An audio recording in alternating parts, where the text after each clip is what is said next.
Hey yo, what up, what up? It's Lamech with Selah Sports TV back at it again. Yeah. Um so I was thinking about just the current state of boxing, like 147, like all the divisions that were hot seem to be not so hot right now. But that just created openings in other divisions, right? For instance, like lightweight, right? Lightweight, we had it was premature, and I've been saying it was premature because we wasn't gonna get all of those fights. But remember the Four Kings at lightweight? You see how that shit is over with? Like there ain't no Four Kings in lightweight. You know, welterweight was a hot division. At one point, middleweight was hot, right? These divisions have cooled off. But the division I want to talk about today is 140. 140 is scorching. There's nowhere to run at 140. Like literally nowhere. Nowhere to run at 140. Like everywhere you go, you got a tough opponent. Might not be a name. Might not be a fucking name, but you got a tough opponent. And shout out to Bruce MF Vane. I was listening to something he said, and I never thought of this. But like in the UK, they're not really into that star power bullshit. The only requirement over there is that you fight. Right? That's it.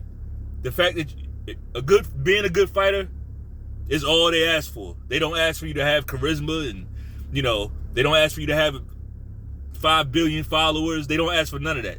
The only criteria that they have to come watch your fights is that you can fight. If you can fight, they're going to be there to watch you.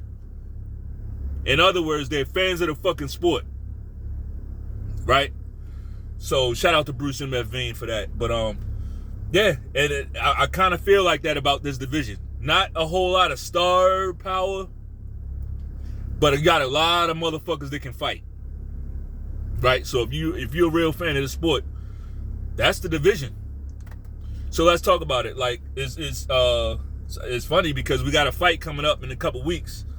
Devin Haney and Regis Prograis, right? That's a very good fight, very interesting fight. People got a lot of hate for Devin Haney, but the guy just left one. He just fought Lomachenko, right? In a voluntary title defense. See, real respect, real. So I can look at it. It don't matter. I wasn't the biggest Devin Haney fan, but when I see how you move in the sport, that's gonna make me more of a fan. Why? Because real recognize real. He just fought Lomachenko when he didn't have to, right? Fought Lomachenko during Ramadan, right? He's a Muslim. He fought him during Ramadan, in a voluntary fight, voluntary title defense, beat him, and now he's moving up to 140 and taking on a champion, right? Taking on Regis Prograis, when he could easily have, anybody else would have took a couple tune-ups, right? Get acclimated to the weight and all that, and they wouldn't have been wrong for that. None of us would have blamed nobody for taking tune-ups, especially at that division. But the thing about that division, it ain't too many tune-ups, right? It ain't too many tune-ups. You want to really search far and wide to find a fucking tune-up at that weight, right? Everybody, they can all fight. And what I really, really love about it, they all got different styles. Like it's a big, it's a vast assortment of styles at that fight. Every type of style you looking for is at 140. Right? For my money, Subriel Matias, man. For my money and just the eye test, right? I get it. Like he ain't able to get all those guys. Nobody want to get punched on like that. It's different. It's one thing getting outboxed and countered and hit with a hard shot. That's different than somebody hitting you like that. Somebody just taking all the space away and crowding you and punching on you like that. that's a different type of, that's different. And these new cats, they ain't used to that. Cause don't nobody, that's like a Sonny Liston style. Right? That's like a Sonny Liston style of fighting. He's like a Sonny Liston at 140. Right? Just wrecking balls. He got wrecking balls on his wrist, bro. So, like, yeah, like, Matias made me a believer. Right? It's not so much that I see him as unbeatable, because anytime you put your chin on the line that much, chin's got an expiration date, right? All chins got an expiration date. Like, you can take all the shots until you can't take them no more. And then you become Joe Joyce, right? Think about that. Think about how we were looking at Joe Joyce 2 years ago, right? And how we look at Joe Joyce now. Like, chin, he put his chin on the line and it reached its expiration date against Zhilei Zhang, right? So that's the thing about Matias. But shit, as long as it look like he still got it now, right? It look like he still fucking got it now. You got guys like Jack Catterall, excellent boxer, pure boxer. He's a southpaw. He will give a lot of guys a lot of problems. He don't make mistakes. His feet are always in the right spot, right? You're not gonna catch him. You're not going to catch him leaning over too far. Right? Defensively responsible. He's just a good boxer. It's not that he can't be beaten. Of course he can. Right? Of course he can be beaten. He can. But you're going to have to work for it. Guys like Sandor Martin, just pesky. Very pesky. Almost a negative fighter. I don't like his style. Not my style of boxing, but that's not the point. The point is, he's a tough fucking out for anybody. Right? You got Ryan Garcia. Ryan Garcia gets a lot of hate, and I get it. He built his name up off of social media. Look, I don't have a problem with that. Right?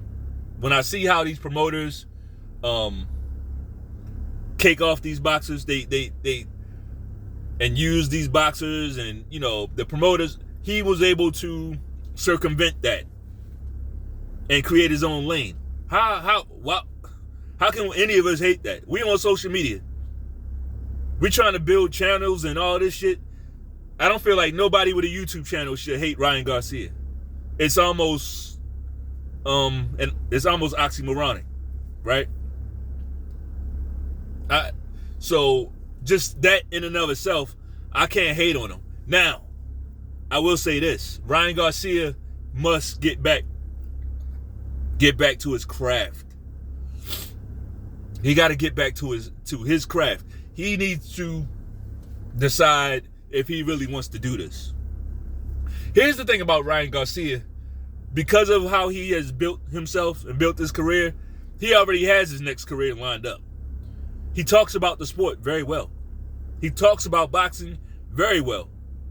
At any point, he could just do that. Right? At any point. Some people are just like that. But as long as he has that fighter spirit, as long as he can fight and has the will to fight, you're going to have to get back in that craft. That means what that looks like on the ground is Ryan Garcia needs to stay out of these. He needs to stay away from these main guys, right? Ryan Garcia don't need to be fighting a Teofimo Lopez. I get it. They trying to put out this narrative that Teofimo Lopez ran from Ryan. That's ridiculous. If you think Teofimo Lopez is scared to fight Ryan Garcia, you lost your fucking mind. Ryan Garcia he's food for Teofimo Lopez. Teofimo will do him worse than Tank Davis did, by far. He won't even, that's a bad fight. And I was hoping that they wouldn't do that, honestly. I was hoping that they wouldn't do that. But it came down to Ryan basically priced himself out, right? He basically priced himself out of that fight. Like when you're talking about giving a lineal champion 1.5 million and you taking home 3-4 times that, you don't want that fight. But I get it. You make the other guy pull out, right? So that you get a bunch of surface level guys on YouTube that's saying, oh, Teofimo pulled out of the fight. Teofimo ducked. That's ridiculous. Let's dig a little bit deeper and look at what's really going on. There ain't no way in hell Teofimo Lopez is scared to fight Ryan Garcia. Stop it. But I'm glad that fight ain't happening, because that would be a massacre. An absolute massacre. And I don't want to see that shit, right? I just watched one of my favorites get massacred last weekend. I don't want to see that. Not that Ryan Garcia is one of my favorites, but I do like the kid, right? He's good. He's a good fighter. And I shouldn't call him a kid. He's a grown fucking man, right? But yeah, I don't want to see he's just coming off of getting destroyed. He needs to get 2 or 3 solid wins under his belt, right? He needs to get some fights like that. Go in there and fight a Sandor Martin. See what you can do with him, right? That's a tough fight for Ryan Garcia, right? Even a Jack Catterall. Ryan seemed like he got a good. He seemed like he got a good feel for these lefties. Not so much Tank, but maybe a Jack Catterall fight. That might be a little bit too much to ask Ryan Garcia to do, maybe. But as far as him fighting Teofimo Lopez, Regis Prograis, Matias, no.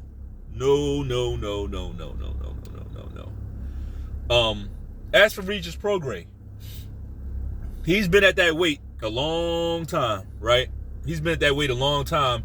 And Regis Prograis, I don't know if he's still one of my favorites. I don't really know, but at one time he was, right? At one time, Regis Prograis was definitely one of my favorite fighters. I don't know if I can still call him. So many guys has been, like young guys have stepped up. I don't know if Regis is still on that list. I don't really do the list, but if I did one, maybe he'd be on it, maybe he'd be just outside of it, right? But I know one thing, he's been at that weight a long time. And I've never heard any stories about him struggling to make weight or nothing like that. So I don't know. I just know how the human body works, right? It's hard to, as you age, it's kind of hard to just stay at one weight, that long. And just in that, naturally, not even talking about living a boxer's lifestyle, right? That's extremely hard. So, I don't know about Regis. Another thing that I hear Regis, he says things, right? Regis Prograis says things every now and then that I'm just like, right, what? You said that? And it just like makes me think, like, not the sharpest tool in the shed. Like, why would you say, yeah, everybody's avoiding Boots? It's not verbatim, but basically he said, nobody want to fight Boots. Everybody's avoiding Boots. And then they ask him, would he fight Boots? No, I would never fight Boots. It's like, dude, you know what you just said? You know what I mean? Like, I don't know if Regis really got that dog. I don't. I know he got the dog if you're gonna step to him. If you step right to him, he'll knock your head off. If you're gonna step to him and stay in the mid range, yeah, he want that, right? But once you crowd him, I don't think he don't have that. His bag is not that deep, right? His bag is not that deep. I don't want to turn this into a breakdown fight with Devin Haney and Regis, but I heard what both fighters are saying, and honestly, I think Devin Haney got the edge, man. He can do more. He has a deeper bag. His bag, he can do more different things. He can fight different styles. He showed us that in the Lomachenko fight. Now, Lomachenko ain't banging off like Regis. He's not. He's not banging off like that. The thing about Regis, though, can he bang from the inside? Right? I don't think he can. I don't think he can bang on the inside. And I'm talking about like inside, like once you like fake toe to toe. His shots don't have the same oomph on him, right? Because that's what Josh Taylor did to him. He just went on the inside and started banging him. You know what I mean? Gary Antoine Russell, complete wild card. I have no, like, eye test? Oh, he passed the eye test with flying colors. Awesome fighter, awesome fighting style, entertaining to watch. But the inactivity, it's like, where is this motherfucker? Like, all the Russells are like that. Like, where are they? And why? Why are they not fighting? Like, Gary, this is it. He's supposed to be, this is his time. He could be right there with these guys, but where the fuck is he? Where is he? You know? So it's like, I would love to see Gary Antoine Russell in there fighting guys like all the guys I mentioned, right? Maybe Jose Ramirez. Where the fuck is? Well, we know Jose Ramirez. He's just a straight up opportunist. Jose Ramirez, he's a good fighter. Good. I would say he's a pressure fighter, right? He likes to bang, but he's an opportunist. He wants to pick and choose certain fights. But bro, you ain't even like that. You ain't like that. Like, his star ain't that bright, but it's like in his mind he thinks it is. I like how some of these guys from Mexico, it's like they all think they all have a country behind them. All of y'all ain't like that. Like, of course, if you fighting a certain guy, yeah, your countrymen are gonna watch, but like, are they gonna buy your pay-per-view? If you was on pay-per-view, if you could get a pay-per-view, would they buy it? Possibly. What if you on the same night as another big fight? Are they gonna watch you? Like, you not really like that, but he carries himself, and it's like he wants to pick and choose who he wants to fight. And I noticed before the Teofimo Josh Taylor fight, Jose Ramirez, this is why I say he's an opportunist. He kept calling out Teofimo Lopez. He want to fight Teofimo, right? But after the Josh Taylor fight, where is he? You ain't heard nothing from him. He saw something he didn't want to see in that fight, right? Now he ain't saying his name no more. So who you want to fight now? Opportunist. He's an opportunist. But yeah, man, like, personally, like I said before, I got Matias versus all these guys. Like, I just for what I see, when I envision fights between him and a lot of these other guys, like, it's gonna be hard. Like, somebody who walks in like that, and it's not like he's just eating punches. Like, he's not doing it. He has a nice tight guard. He's not eating punches, but the ones that do get through, he can take them. When the punches, your shot gets through, he can take it. But he has a nice tight guard though, right? He's not easy to hit, and he don't need no space. He can bang off on the inside. He don't have to cock back, right? It's a different type of power. It's not like that slingshot power, like Deontay Wilder, where he's getting a full extension. He don't need full extension. He can throw his shot from anywhere. Boom, bow, bow. From anywhere, and it breaks motherfuckers down. That's a debilitating style, right? That's just a debilitating style. And a lot of people don't like that style. I love it. I like watching fighters who are in the hurt business, right? I like watching fighters who are in the hurt business.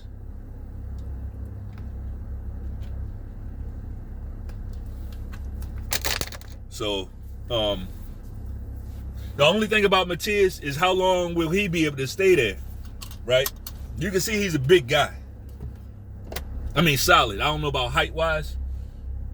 I mean, height-wise, he's like normal, right? But just solid. He's just solid at that weight, at 140. How long will he be at the stay? How long will he be able to stay at 140? The good thing about it, he's a PBC guy. He's over there on that side. So, like, if he did move up, hey, Boots, what's up? Right? Hey, Boots, go ahead and fight this little dude moving up. This guy coming up from 140. You like fighting small guys coming up from 140, right? You do that. Fight this one. I think either way, Matias, I think his power would travel. Right? It would. He would be able to take his power up to 140. But that's just my opinion. If you like the video, bang off on the inside on that like button one time. Peace.